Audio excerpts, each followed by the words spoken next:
Buenas tardes, Derek. Contaba con 22 años cuando todo se desencadenó, pero recién ahora, a los 28, me atrevo a relatar esta experiencia. Durante aquellos días, cursaba psicología en las mañanas y laboraba en las tardes y noches en una cafetería familiar del centro histórico. Mi patrón, don Esteban, solía comentar que aquel establecimiento era modesto pero auténtico, y esa frase retrataba perfectamente el sitio. Sillas de mimbre desgastadas, melodías suaves de guitarra criolla, una vitrina con dulces tradicionales donde los parroquianos compartían anécdotas o liberaban las tensiones cotidianas. Yo, como mesero y cajero, escuchaba toda clase de relatos.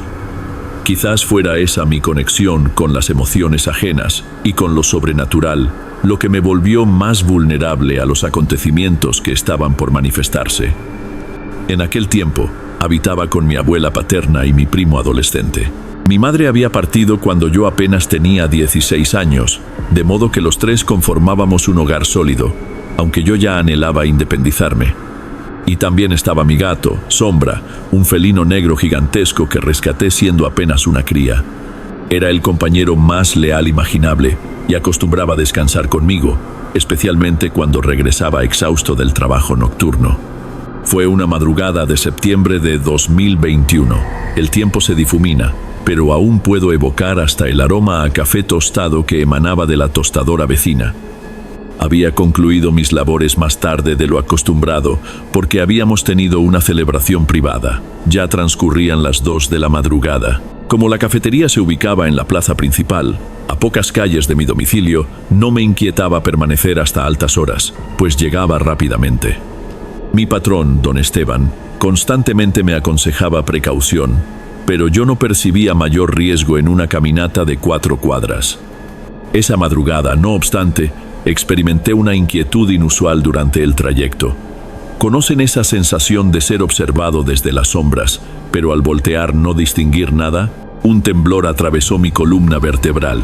Las calles estaban vacías y la única luminosidad provenía de farolas coloniales, de esas que titilan esporádicamente. Aceleré mi marcha, pero procuré no obsesionarme con robos o cualquier otro peligro tangible. Únicamente deseaba alcanzar mi hogar, asearme y descansar. Al ingresar, Sombra acudió a saludarme. Mi felino jamás maullaba descontroladamente sin causa.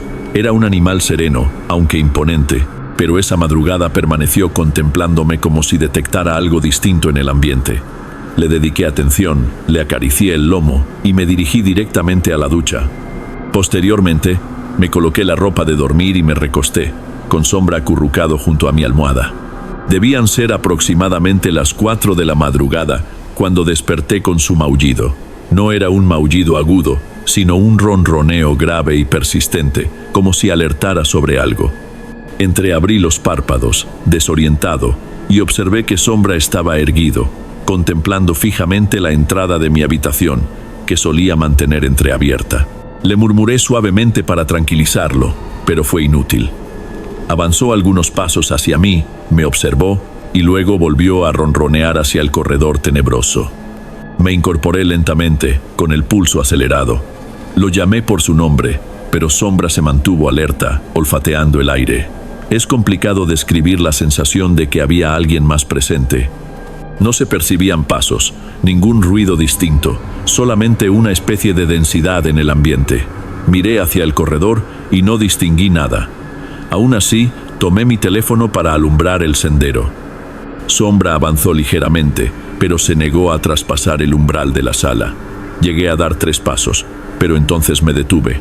Decidí cerrar la puerta de la habitación. No soy tan audaz como para inspeccionar toda la vivienda solo después de percibir esa atmósfera extraña.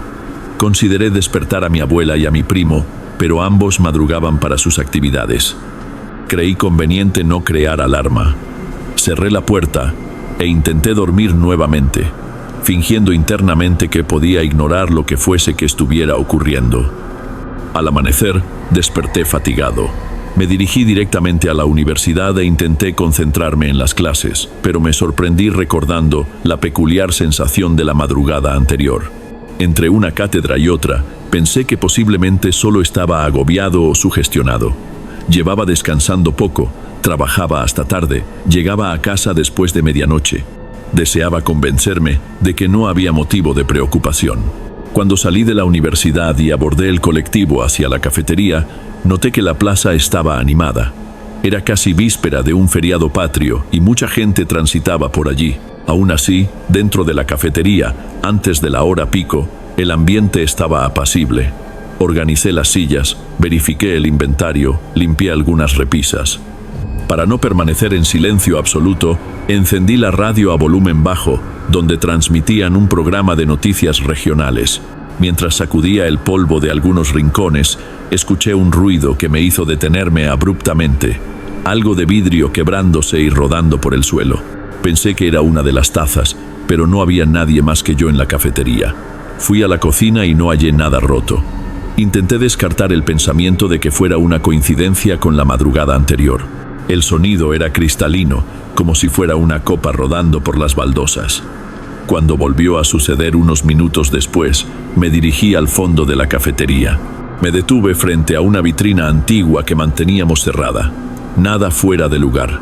Regresé a la barra y me quedé tratando de imaginar si sería un ruido proveniente del exterior, algún vecino moviendo algo de cristal que hacía eco allí. Sin embargo, la impresión era clara. Provenía del suelo de la propia cafetería. Sin hallar explicación, lo dejé pasar. Aquella noche transcurrió sin grandes inconvenientes de clientela. Regresé a casa alrededor de la 1:30. Sombra vino a recibirme como siempre, pero noté que parecía inquieto.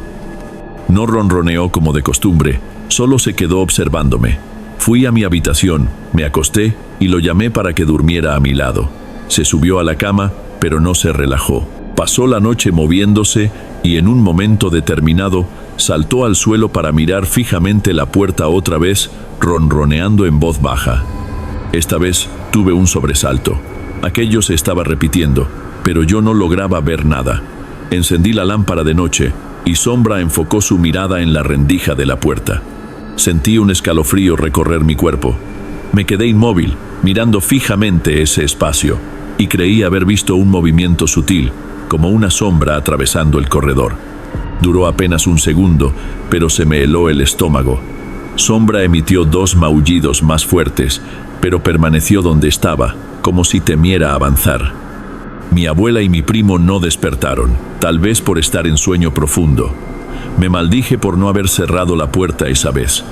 Me levanté y caminé hacia ella, aún temblando. Cuando llegué cerca del marco, no vi absolutamente nada, solo un corredor vacío, iluminado débilmente por la luz que entraba por la ventana de la sala. Cerré la puerta de nuevo y esa noche dormí apoyado contra ella, como si fuera posible detener algo.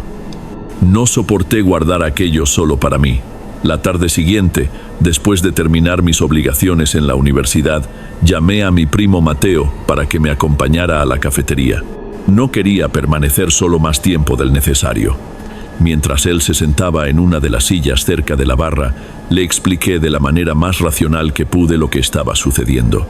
Él me miró con cierta duda. Dijo que probablemente estaba muy cansado y que Sombra podía estar reaccionando a algún olor nuevo o al ruido de ratones en la calle. Asentí, sin querer insistir en el tema. Estábamos conversando sobre trivialidades cuando, de repente, escuchamos aquel mismo sonido de vidrio cayendo y arrastrándose por el suelo. Mateo abrió los ojos de par en par, me miró y preguntó si yo también lo había escuchado. Asentí, nervioso. Fuimos al fondo de la cafetería, pero de nuevo no encontramos nada que justificara el ruido. Mateo comenzó a tomar más en serio lo que yo venía diciendo. Nos quedamos allí los dos, sin saber muy bien cómo reaccionar. En medio de ese clima, escuchamos un alboroto en la plaza. Era gente corriendo, ruidos de motos acelerando. Una muchacha del puesto de flores de al lado pasó corriendo frente a nuestra cafetería y nos alertó de que estaban ocurriendo robos seguidos en la zona. Nos dijo que cerráramos la puerta con llave y no abriéramos a ningún desconocido. Mateo rápidamente cerró todo y me hizo llamar a don Esteban, mi patrón. Él se preocupaba por mí y siempre decía que debía llamar si algo sospechoso sucedía. Cuando llegó, ya medio asustado por la noticia de los robos, Mateo le contó también sobre el ruido que escuchamos en la cafetería. Confieso que me sentí un poco avergonzado al detallar esa parte, pues ya imaginaba que sonaría extraño. Pero don Esteban me escuchó con atención, sin menospreciar mi historia. Él tenía sus creencias y llegó a mencionar que siempre dejaba, a un volumen muy bajo, algunas canciones de música andina sonando en la cafetería, tal vez como una forma de protección. Sugirió que aquel ruido de algo de vidrio podría ser una señal de alerta ancestral, más aún considerando que había habido una ola de violencia en la plaza esa noche. Para mí, aquello sonó más aterrador que reconfortante. Prefería pensar que se trataba de un problema en las instalaciones o algo así, pero en el fondo sentía que había algo más. La sensación pesada que me acompañaba no era solo fruto de la sugestión. El mes de septiembre avanzaba y el cansancio solo aumentaba. Sombra parecía estar cada vez más agitado durante la madrugada, y yo, por miedo, pasé a cerrar la puerta de la habitación con llave todas las noches. Aún así, mi gato continuaba maullando o ronroneando a algo que yo no veía. En algunas de esas noches, tuve la impresión de escuchar susurros ligeros en el corredor, pero nunca encontré a nadie cuando me armé de valor para mirar. Hasta que cierta madrugada, todo se salió de control. Había trabajado hasta casi las 2 de la mañana, pues tuvimos un grupo de estudiantes en la cafetería que se quedaron más allá del horario. Llegué a casa exhausto, me di un baño rápido y apenas pude cenar. Caí en la cama queriendo desconectar de una vez. Sin embargo, ya pasaban de las 4 de la madrugada cuando Sombra comenzó a maullar desesperadamente, arañando la puerta para salir. Parecía querer avisarme de que algo estaba a punto de entrar en la habitación. Me levanté de un salto, abrí la puerta y, para mi horror, tuve la impresión de ver una figura de pie en la sala, como si fuera la silueta de un hombre alto. No pude diferenciar rasgos o facciones con claridad, pues la luz era muy débil, pero era notorio que había una cabellera enmarañada y oscura cayendo sobre los hombros. La figura no se movió durante 2 o 3 segundos. Me quedé paralizado, incapaz de reaccionar. Sombra, a mi lado, ronroneaba con el lomo erizado. Cuando intenté dar un paso adelante, aquella figura se giró en dirección a la cocina y desapareció en la oscuridad. Con un nudo en la garganta, sujeté a Sombra y caminé hasta el comedor. Tal vez por instinto o curiosidad, quería verificar si alguien había entrado en casa. Nada tenía sentido. Cuando llegué cerca de la cocina, sentí un escalofrío tan intenso que tuve que detenerme. Tuve la nítida impresión de que él estaba allí, parado, esperándome. Mi gato, que normalmente no se intimidaba por nada, se quedó paralizado y no me acompañó. Solo seguí adelante. Encendí la luz de la cocina, vacía, ninguna presencia física. Mi corazón latía aceleradamente. Fue entonces cuando noté la puerta trasera ligeramente abierta, aunque estaba seguro de que la había cerrado con llave antes de dormir. La cerré con fuerza, corrí de vuelta a la habitación y cerré todo con llave. Pasé el resto de la madrugada en vela, pensando que tal vez me estaba volviendo loco. Al día siguiente, fui a trabajar con ojeras profundas. Antes del inicio del turno, me quedé solo en la cafetería para limpiar los baños y reorganizar las bebidas. El ambiente, que antes me parecía acogedor, ahora parecía lleno de puntos oscuros y amenazadores. Intentaba distraerme escuchando música en mi celular, pero la música no ahogaba la tensión. En eso, por el rabillo del ojo, juré haber visto un niño pequeño de ropa blanca entrando en la cafetería. Por un instante, pensé que era uno de los niños del barrio que a veces aparecía para conseguir dulces. Me giré rápido para decirle, «Oye», pero no había nada. Fue extraño, porque estaba seguro de haber visto la figura pequeña pasando junto a la vitrina. Volví al trabajo, intentando no pensar en eso. Poco después, mientras limpiaba una parte alta del estante, escuché un ruido tan violento que casi me caigo de la escalera donde estaba. Miré hacia atrás y vi que la pequeña repisa que quedaba sobre la barra, donde don Esteban dejaba una imagen de la Virgen de Guadalupe, algunas velas y flores, estaba toda caída en el suelo. Pedazos de vidrio esparcidos, la figurilla rota, los cuadros torcidos. Parecía que alguien había tenido un ataque de ira y había tirado todo con fuerza. Pero yo estaba solo. Nadie más había entrado en la cafetería. Me quedé tan en shock que dejé caer el trapo. Las manos me temblaban, las piernas parecían no obedecerme. No tuve ni voz para gritar. Tomé mi celular, corrí hacia la puerta y me quedé en la acera, esperando que alguien pasara. Llamé a mi primo, llorando, y después a don Esteban. Cuando Mateo llegó, me encontró tan pálido que pensó que me habían asaltado o agredido. Entramos juntos y él vio el desorden. Vidrio por todas partes, las flores esparcidas, el altar destruido. Me miró sin saber qué decir. Don Esteban llegó poco después, ayudó a limpiar todo y escuchó mi relato confuso. Él creía en fuerzas espirituales, pero aún así le resultaba difícil aceptar la idea de que algo así pudiera estar sucediéndome específicamente a mí. Comentó que aquello era peligroso porque se estaba volviendo cada vez más físico, afectando objetos y haciéndome daño. Al recoger los pedazos, se dio cuenta de que la pequeña estatua de la Virgen de Guadalupe, que debería estar en pedazos, solo estaba sin las manos. El resto del cuerpo permanecía intacto, sin ninguna grieta. Buscamos las manos por toda la cafetería, incluso en la acera, pero no las encontramos. Él se persignó, diciendo que estaba seguro de que eso era un mal presagio. Mi noche fue pésima otra vez. Soñé con la imagen de un hombre parado en medio de la sala de casa, sin poder ver su rostro por completo. Sombra me despertó, ronroneando más de una vez. Al día siguiente, no estaba en condiciones de ir a la universidad, así que don Esteban fue a buscarme temprano y decidió llevarme a un curandero que conocía, un señor llamado don Aurelio, que vivía en un barrio más alejado, donde muchas casas todavía eran de adobe y había un aire de pueblo dentro de la gran ciudad. Cuando llegué, confieso que fui con cierto escepticismo, pero solo con entrar en su casa sentí un clima diferente. El lugar estaba lleno de hierbas colgadas, imágenes de santos, velas encendidas. Don Aurelio me saludó con una sonrisa amable. No me pidió que le contara nada más allá de mi nombre y fecha de nacimiento, y entonces cerró los ojos, rezando algo que yo no entendía bien. Poco a poco comenzó a hablar, como si estuviera narrando lo que veía. Hay una presencia que te acompaña desde hace algunas semanas, tal vez desde principios de septiembre. Es un hombre que sufrió mucho y se identifica con alguna característica tuya, tal vez tu estatura, tu complexión. Encontró en ti un camino para acercarse al mundo físico y se está alimentando de tu miedo, de tu energía. Me quedé boquiabierto. No había mencionado nada sobre haber visto algo parecido a un hombre en casa. Don Aurelio continuó. Él murió de forma violenta, con heridas en el rostro. Eso hace que tenga esa apariencia deformada que te asusta. Si no hacemos nada, con el tiempo puede volverse cada vez más fuerte, intentando apoderarse de tu cuerpo o de tu vitalidad. Evita lugares oscuros, mantén siempre una luz encendida donde vayas a dormir y ten cuidado con los sentimientos negativos que él puede suscitar en ti. Después, hizo un ritual de limpieza con rezos y humo de hierbas. Confieso que me sentí extrañamente aliviado cuando salí de allí.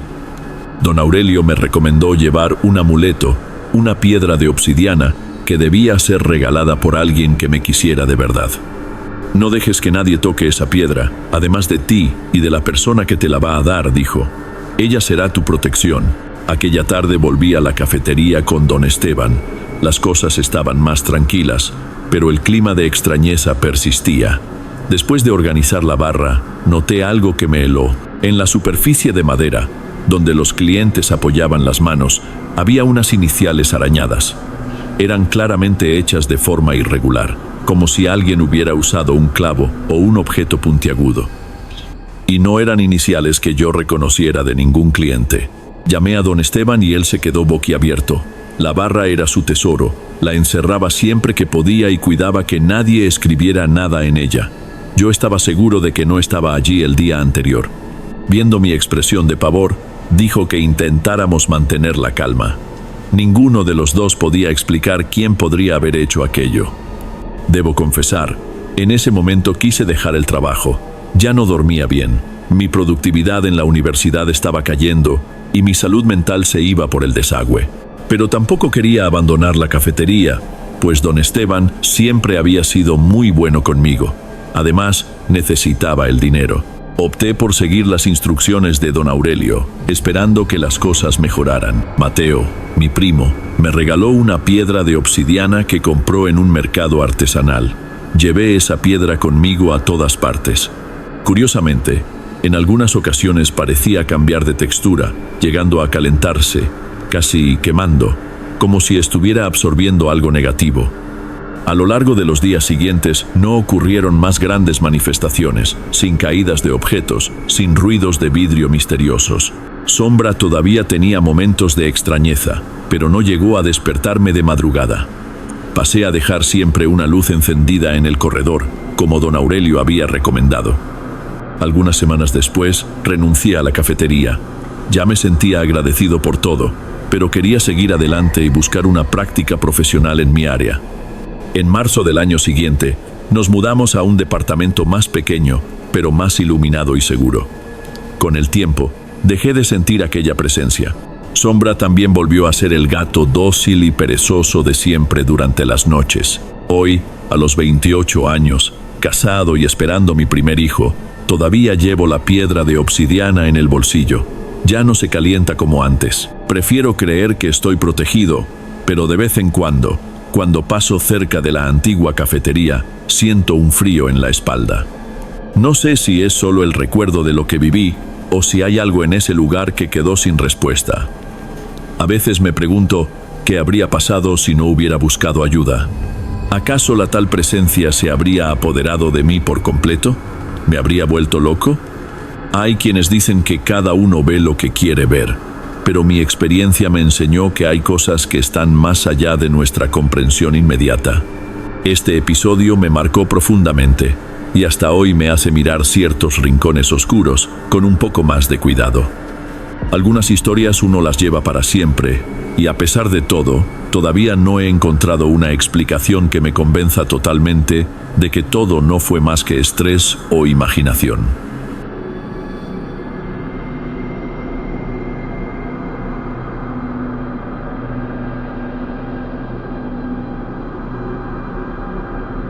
Antes de pasar al siguiente relato, verifica si ya estás suscrito aquí en el canal y si ya has activado la campana de notificación para recibir las próximas historias. Aprecio tu compañía y tu apoyo marca toda la diferencia. Bien, continuemos.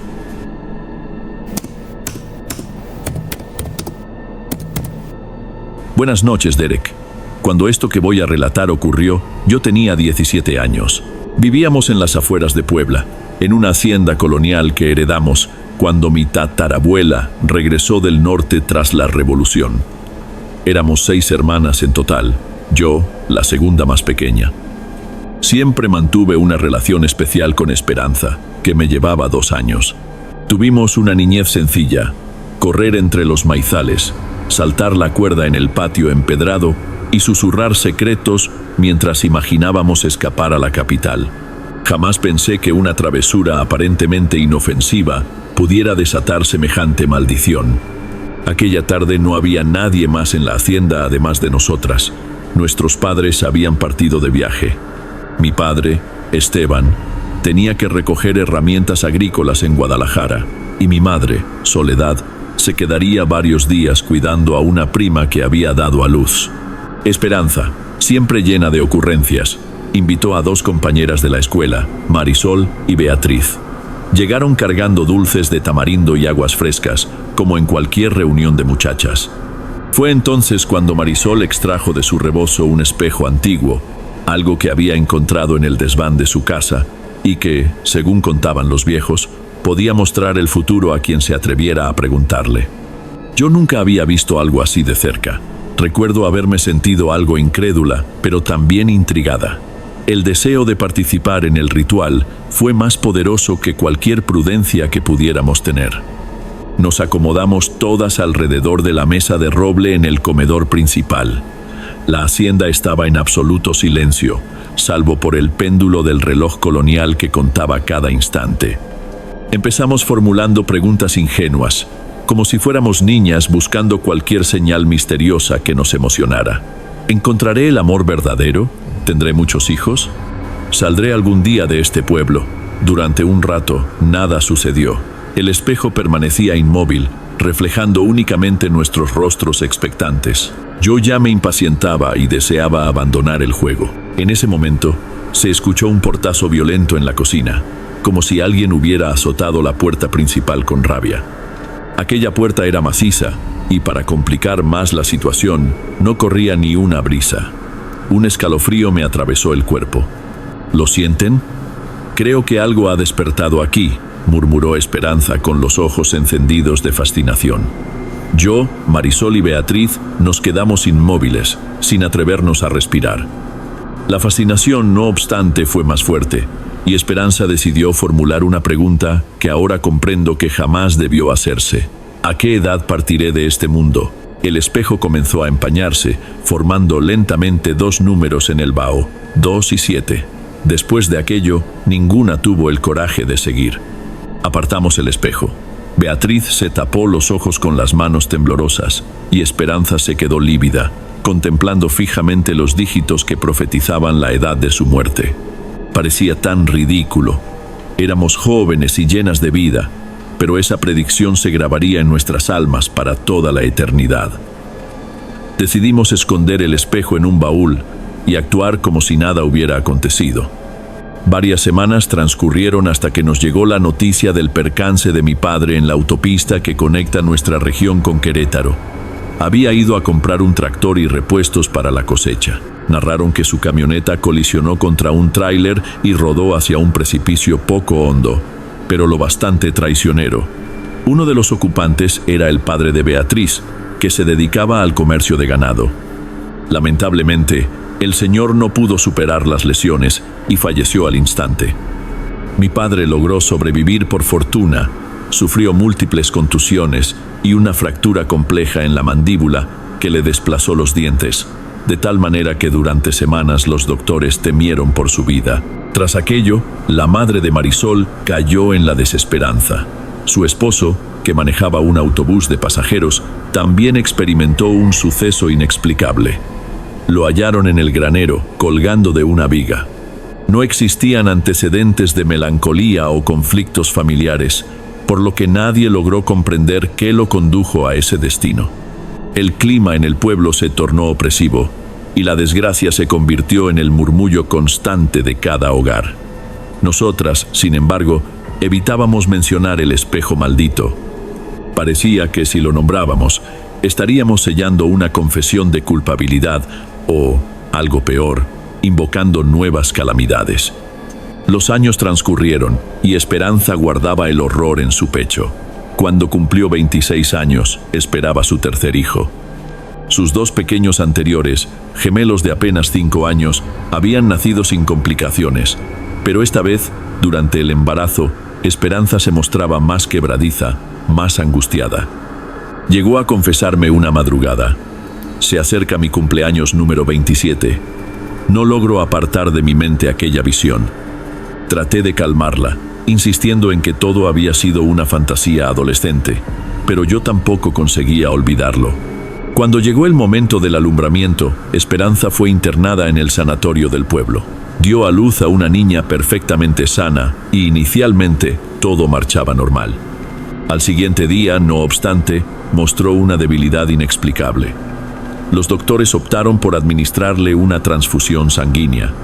Yo la acompañaba cuando una doctora desconocida ingresó al cuarto. Tez cenicienta, ojos tan negros que parecían pozos sin fondo, bata quirúrgica de un blanco fantasmal. No la recordaba de ningún otro instante durante la internación de Esperanza.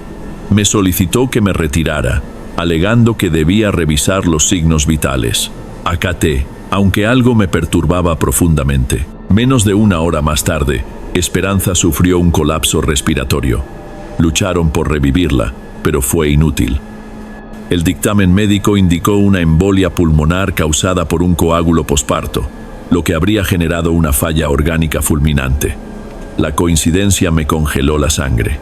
Esperanza murió a los 27 años, precisamente como el espejo había vaticinado.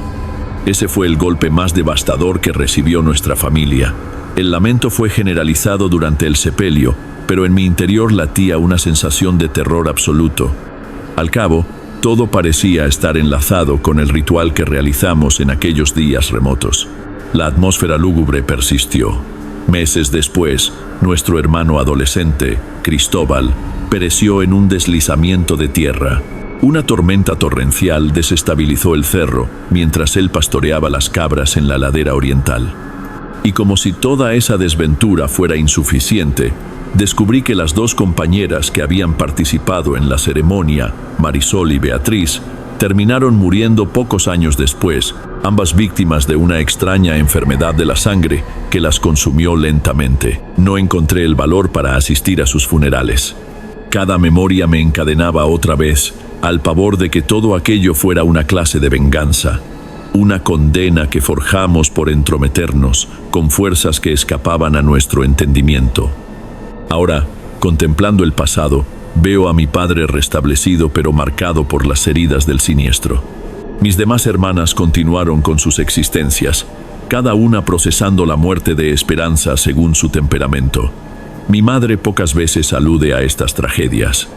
Solo yo, quizás, he permanecido con la misión de portar estos recuerdos. Si me interrogan sobre el tema, simuló que carece de importancia, pero durante las noches aún me despierto sobresaltada, convencida de que cualquier sonido exterior puede ser una advertencia, el mismo tipo de advertencia que empezamos a percibir aquel día en que el espejo se empañó. Jamás volví a narrar esta historia con detalle. La comparto aquí porque considero que nadie debería experimentar con algo que puede despertar lo más siniestro en los vivos o en los difuntos. Esta es mi confesión. No poseo evidencias de nada, únicamente recuerdos que me atormentan. Hay quienes aseguran que todo no fue más que una casualidad. Otros sostienen que despertamos algo que debió permanecer dormido. En cuanto a mí, aún no sé en qué versión confiar, pero si pudiera regresar en el tiempo, nunca habría tocado aquel espejo maldito.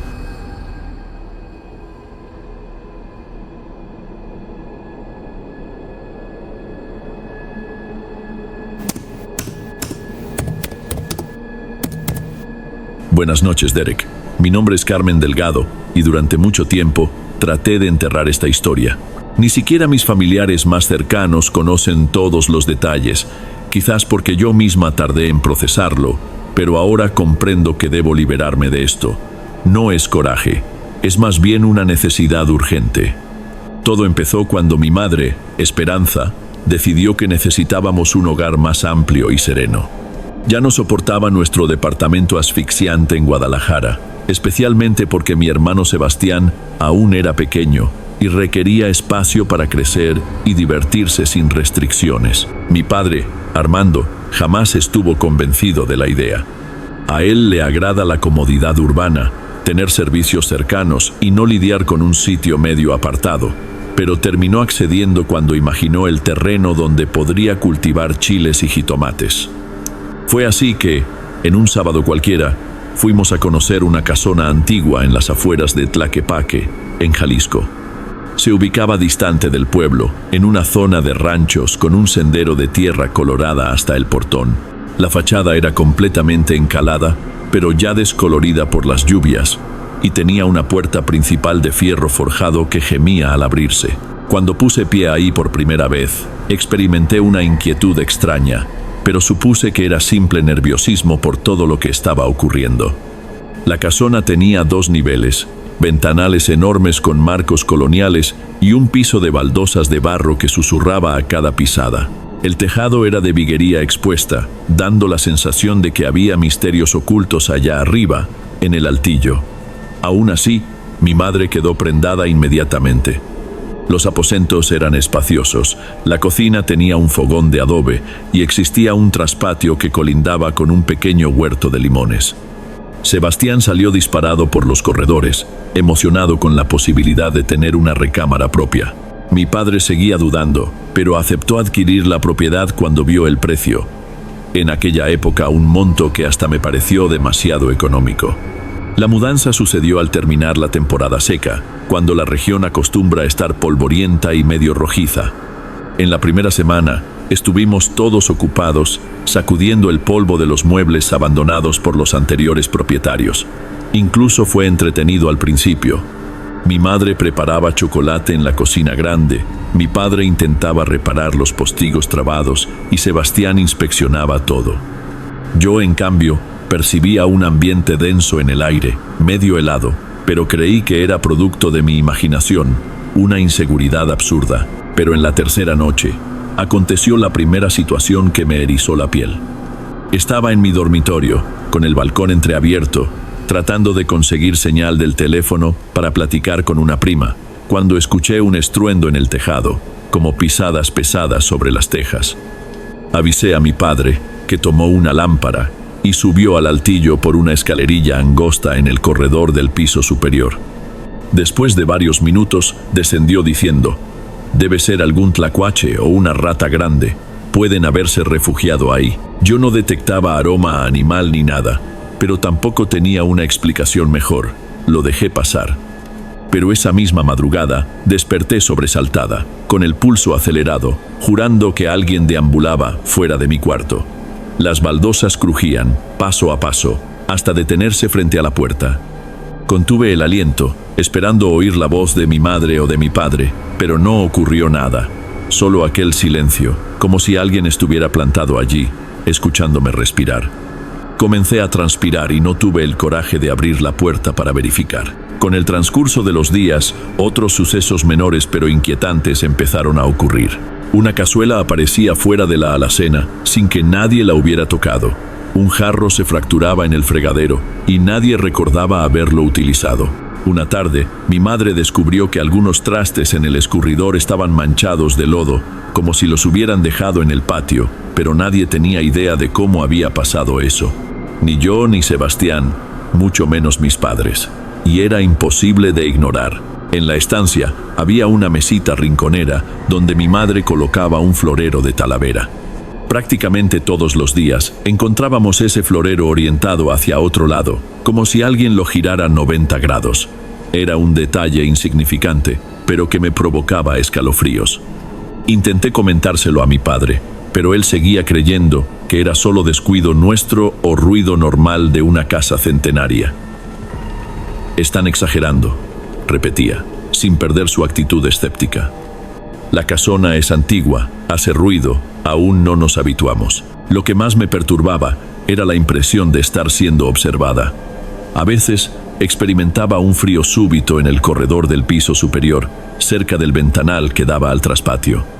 Cuando miraba hacia afuera, solo veía el limonero meciéndose, pero por dentro parecía que había algo espiándome. Una noche especialmente gélida, y no fue solo una impresión, la temperatura descendió abruptamente, me desperté y necesité buscar un rebozo. Noté que Sebastián estaba inquieto en su cuarto, balbuceando algo. Fui a revisar y estaba sentado en la cama, tiritando, hablando en voz baja. «Hay alguien en el balcón, Carmen».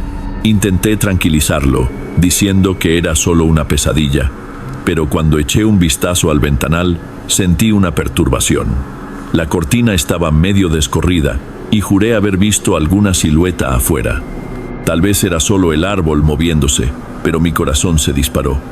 Después de eso, Sebastián comenzó a tener pesadillas constantemente, siempre hablando de una mujer de cabello largo que aparecía en el corredor.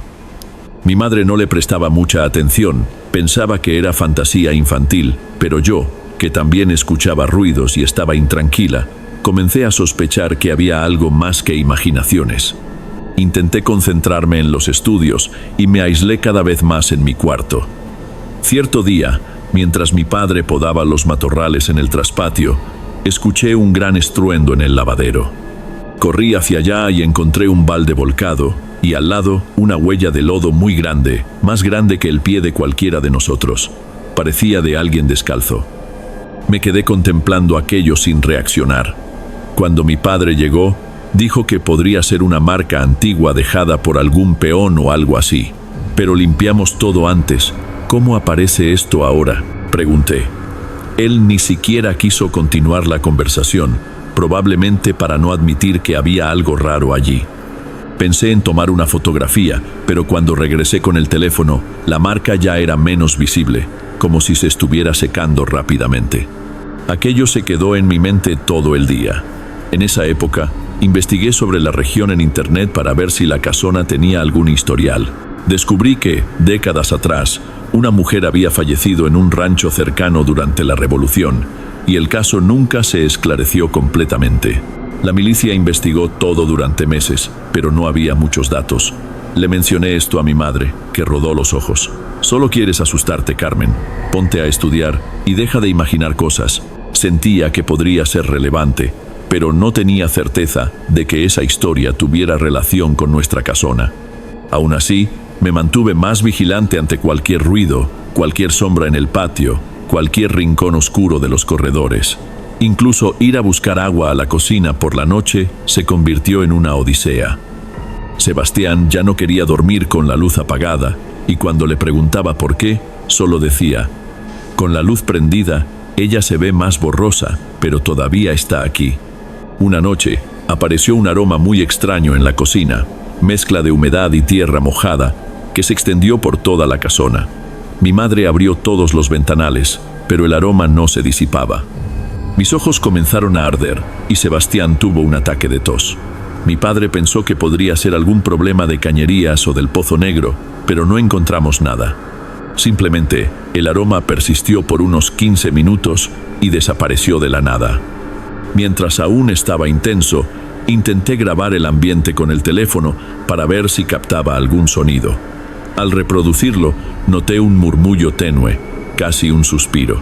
Parecía una voz femenina diciendo algo que no se podía descifrar, tal vez un ¿por qué? O un lamento prolongado. Se lo mostré a mi madre, que borró el audio al instante. Para con eso, niña, es una bobada. No quiero que tu hermano se asuste aún más. Me di cuenta de que ella también tenía miedo, pero intentaba negarlo. El ambiente en la casona estaba cada vez más tenso, y discutíamos por cualquier nimiedad. Parecía que aquel lugar nos robaba la tranquilidad y dejaba a todo el mundo extenuado. Unas 2 semanas después de la mudanza, noté una mancha extraña en el sillón de la estancia, justo donde mi padre se acomodaba a ver la televisión. Tenía un tono oscuro, medio rojizo, y nadie sabía explicar de dónde había brotado. No se había derramado nada, y ninguno de nosotros había tocado allí con algo húmedo. Mi madre intentó limpiarla, pero no salió del todo. Parecía que emergía de dentro del tejido. Esa misma noche, me desperté con sed y bajé a la cocina. Al pasar por la estancia, tuve la impresión de ver a alguien sentado en el sillón, en las tinieblas. Me llevé un susto, pero cuando prendí la luz, no había nadie allí. Me quedé parada un rato, mirando el sillón con aquella mancha. Cerré los ojos, respiré profundo, tratando de convencerme de que era solo fruto de mi nerviosismo, pero en el fondo sentía que alguien realmente estaba allí. Después de un mes con todo esto, mi madre aceptó el consejo de una vecina, Doña Refugio. Busquen a Doña Remedios, es una curandera de respeto, entiende de estas cosas que no sabemos explicar. A mi padre le molestó la idea, pero cuando Sebastián tuvo una fiebre repentina que desapareció tan rápido como llegó, él mismo acabó cediendo. Parecía que la situación se estaba saliendo de control. Doña Remedios llegó un domingo por la mañana. Era una señora de voz firme, mirada penetrante, usando un rebozo de colores en los hombros y cargando una canasta llena de hierbas, ruda, pirul, copal. En cuanto entró, puso una expresión de inquietud, como si percibiera algo en el ambiente. Nos pidió que permaneciéramos cerca, pero en silencio, mientras ella caminaba por las habitaciones. En cada rincón esparcía el humo de un sahumerio y murmuraba oraciones. ¿Saben si ha ocurrido algo trágico aquí?, preguntó, regresando a la estancia. Mis padres intercambiaron miradas y lo negaron. Yo recordé el caso de la mujer fallecida, pero no tenía cómo confirmar que había sido allí. Aún así, decidí mencionarlo. Doña Remedios se quedó reflexiva y después de suspirar explicó: hay mucho pesar en este lugar, un pesar antiguo, sin sosiego. Siento la presencia de una mujer, pero no está sola. Existen otras energías. Mi padre puso cara de disgusto, pero no dijo nada. A esas alturas, ya había presenciado lo suficiente como para no burlarse del asunto. Se acercó a mí. ¿Has soñado con una mujer, verdad? Me quedé helada. No había hablado de ninguna pesadilla, ni de lo que Sebastián veía. Asentí con un pavor que me hizo temblar. Doña Remedios dijo que lo mejor era intentar liberar esa alma. Esa misma noche, regresó para hacer un ritual sencillo con veladoras blancas, un vaso de agua, copal y más oraciones. Nos congregó a todos en la estancia, menos a Sebastián, que estaba tan agotado que acabó durmiéndose. Nos quedamos a oscuras, solo con las veladoras encendidas, mientras el viento afuera hacía un ruido inquietante. «Les pido que cierren los ojos», dijo doña Remedios, «y traten de pensar que aquí es un lugar de paz, donde hay espacio para el perdón». Apenas podía mantener los ojos cerrados de tanto pavor. Mi padre, detrás de mí, parecía impaciente, moviendo los pies en el suelo. De repente, sentí un soplo frío en la nuca. Abrí los ojos al instante y vi a doña Remedios mirando fijamente un rincón del techo, rezando en voz baja.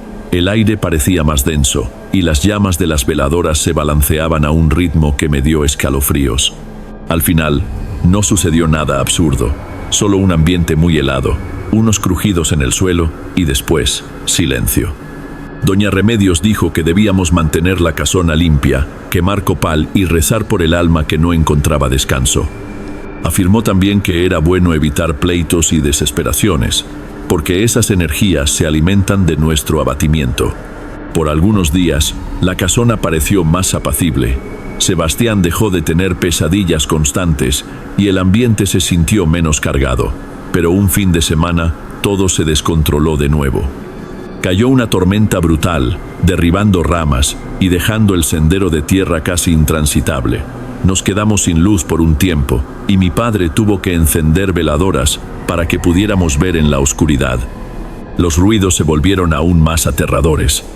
El viento sacudía los ventanales y en cierto momento escuché un estruendo en la pared de mi cuarto, como si alguien hubiera golpeado con el puño allí. Salí corriendo y me topé con mi padre en el corredor. «¿Qué fue eso?», preguntó, tratando de mantener la calma. No supe responder, porque escuchamos a Sebastián gritar. Intentamos abrir la puerta de su cuarto, pero estaba atorada. Forzamos hasta que cedió. Él estaba acurrucado en un rincón, con la linterna del teléfono apuntando al ventanal. Aunque estaba cerrado, había un charco de agua allí dentro, y aquel aroma a tierra removida otra vez, tan fuerte que daba náuseas. Sebastián temblaba, llorando, diciendo que alguien había entrado. De repente, escuchamos un lamento bajo. Mi padre comenzó a maldecir. Mi madre rezaba en voz baja. No había luz, no había señal de teléfono. Fue la noche más larga de mi vida. Nos juntamos todos en la estancia y esperamos a que amaneciera, escuchando la lluvia en el tejado y pisadas ligeras en el piso de arriba. Nadie tuvo el valor de subir. Al día siguiente, regresó la luz y doña Remedios llamó, diciendo que había sentido una agitación fuerte esa madrugada y que creía que era mejor que tomáramos una decisión definitiva. Recomendó que mi madre pusiera la casona en venta y que nos fuéramos. Armando, que hasta entonces se resistía a rendirse, no pudo argumentar esta vez. Estaba agotado y preocupado por Sebastián, que vivía enfermo y ya no dormía bien. Yo ya no aguantaba la tensión de ese lugar, y mi madre, que antes adoraba la idea de vivir en el campo, también reconoció que no era posible. «No estamos hechos para este lugar», dijo, desanimada. En pocos días, empacamos todo y nos largamos.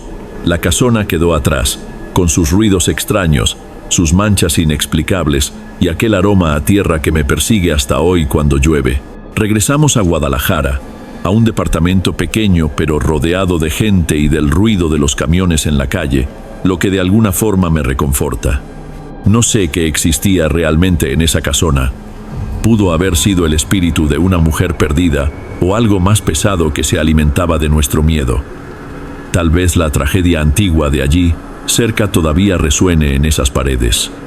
Prefiero pensar que simplemente pasamos por algo fuera de nuestro alcance y que eso nos dejó cicatrices que jamás desaparecerán de verdad. Hasta hoy, cuando recuerdo las noches que pasé allí, siento una opresión en el pecho. Mi hermano Sebastián evita hablar del asunto. Mi padre casi nunca toca el tema, pero sé que carga con la culpa de habernos llevado.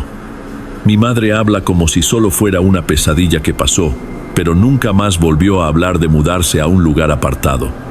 Algunas tranquilidades pueden costar muy caro.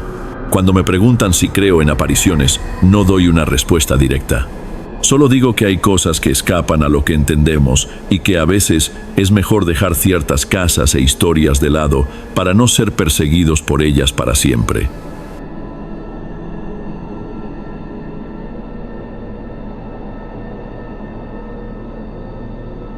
Bueno, amigos, esos fueron los relatos de hoy. Espero de corazón que les hayan gustado. Publico videos nuevos por aquí 3 veces en semana y estaré muy feliz de verlos en los próximos. Ahora en la pantalla estoy dejando otros 2 buenos videos que seguramente les gustarán. Un abrazo de Derek y los veo por allá.